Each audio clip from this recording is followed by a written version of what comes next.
അപ്പൊ തുടങ്ങാല്ലേ? എല്ലാവരും ഭയങ്കര സന്തോഷത്തിലാണല്ലോ. ഈ സന്തോഷത്തിൽ ഞാനൊരു പാട്ട് പാടട്ടെ. ബിഗ് ബോസ് വളരെ സങ്കടത്തിലാണ്.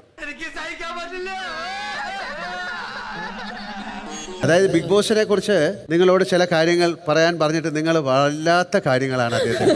മോശമായിപ്പോയി, വളരെ മോശമായിപ്പോയി. ഒരു നന്ദി ഇല്ലാത്തവനെന്ന ഇമേജ് ആയി. നമ്മുടെ ചോറ് തിന്നിട്ട് നമുക്കിട്ട് തന്നെ പാര വയ്ക്കുന്നു. അപ്പൊ അദ്ദേഹത്തിനെ കുറിച്ച് പലരും പറഞ്ഞു ഒരു ഒളിഞ്ഞു നോട്ടക്കാരൻ, ഞാൻ അത്രക്കാരൻ നിന്റെ അച്ഛനെങ്ങാനും ഒരു പൂവാലൻ എന്നൊക്കെ പറയുന്ന ആൾക്കാരുണ്ടായിരുന്നു. ആരാടാ റമോ നിന്നോട് ഈ അപവാദമൊക്കെ പറയുന്നത്? അനുമോൾ എന്തെങ്കിലും നെഗറ്റീവ് പറയാൻ പറഞ്ഞപ്പോ ഇത് പറഞ്ഞത്. ഇടിച്ച് നിന്റെ ബോട്ട് ഞളക്കും വാതുറന്നാൽ കേട്ടല്ലോ. എന്നാലും അത് കൊണ്ടു ഒരു രാജവെമ്പാലയാ നീ നോച്ചു വിട്ടിരിക്കുന്നത്. കൊണ്ടു സോറി. ഈ സായിപ്പന്മാർ ഇന്ത്യയിൽ വന്നില്ലായിരുന്നെങ്കിൽ ഈ സോറിയും താങ്ക്സ് ഒന്നും കേൾക്കേണ്ടി വരൂലായിരുന്നല്ലോ. ബിഗ് ബോസ് അങ്ങേക്ക് എന്തെങ്കിലും അനുമോളത്തെ സംസാരിക്കാനുണ്ടോ? നിന്നെ ഇവിടെ ഓടിച്ചില്ലെങ്കിൽ കണ്ടാ വാലും മടക്കി ഞാനൊരു പട്ടി പോലെ ഇങ്ങനെ നടക്കൂടി.